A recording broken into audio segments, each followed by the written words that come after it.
implementasi dan tantangan nilai-nilai Pancasila di era globalisasi. Kata yang tidak asing bagi kita, globalisasi membuat dunia terasa tidak berjarak. Pertukaran informasi terjadi sangat cepat, dan cara kita memandang dunia kini jauh lebih terbuka.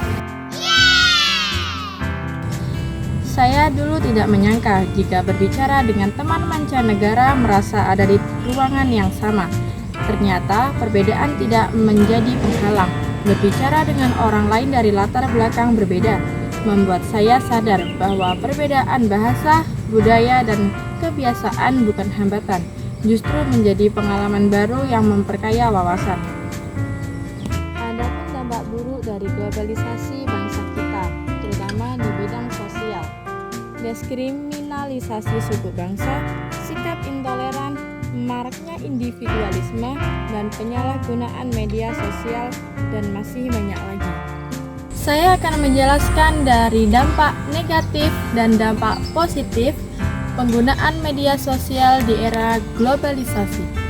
Penyebaran hoaks dan informasi palsu. Media sosial sering digunakan untuk menyebarkan berita tidak benar yang dapat memicu kebingungan, ketidakpercayaan publik, atau konflik sosial. Dan ini sangat bertentangan dengan nilai kerakyatan dan persatuan. 2. Kecanduan media sosial. Penggunaan media sosial yang berlebihan bisa mengakibatkan kecanduan atau social media addiction. Ini bisa berdampak negatif pada kesehatan manusia, seperti bermain game yang bisa membuat seseorang kecanduan dan berujung stres.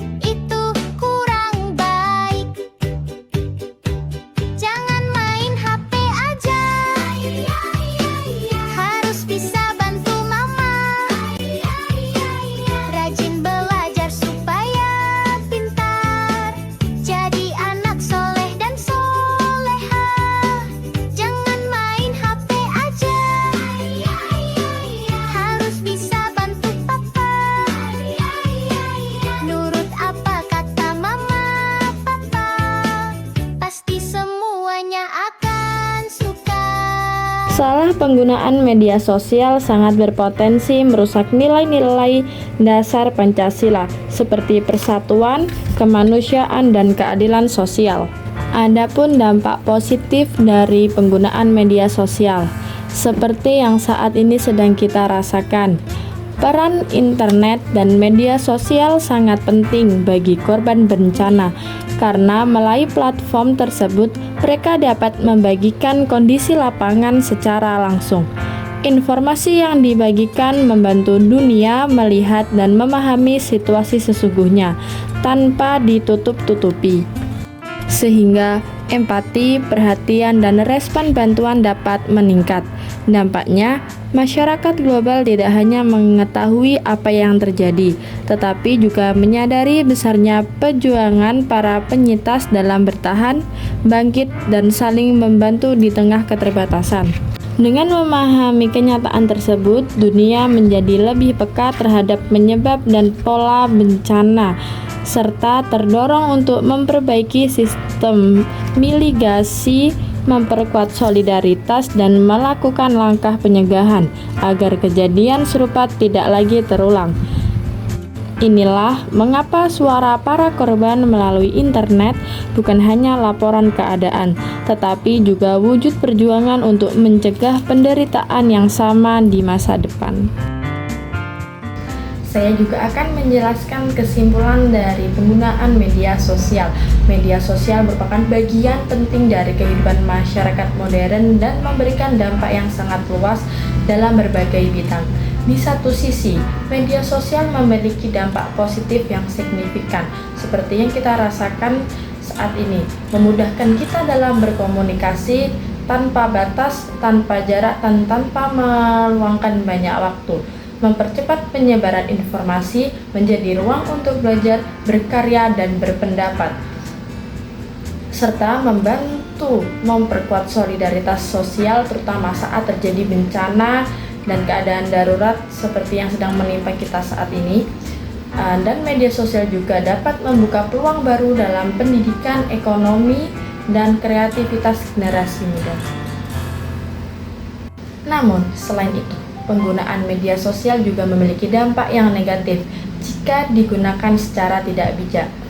Resiko yang sering muncul antara lain penyebaran berita palsu atau berita hoaks, pembulian, kecanduan gadget, serta menurunnya interaksi sosial secara langsung. Media sosial juga berpotensi memengaruhi kesehatan mental pengguna, terutama jika muncul tekanan untuk mengikuti standar yang tidak sesuai dengan realistis atau perbandingan sosial yang membuat seseorang merasa tidak percaya diri. Selain itu, privasi dapat terancam jika pengguna kurang hati-hati dalam membagikan data pribadi. Dengan demikian, media sosial merupakan alat yang memiliki dua sisi. Yang pertama, dapat menimbulkan sarana kemajuan, tetapi juga dapat menimbulkan masalah baru.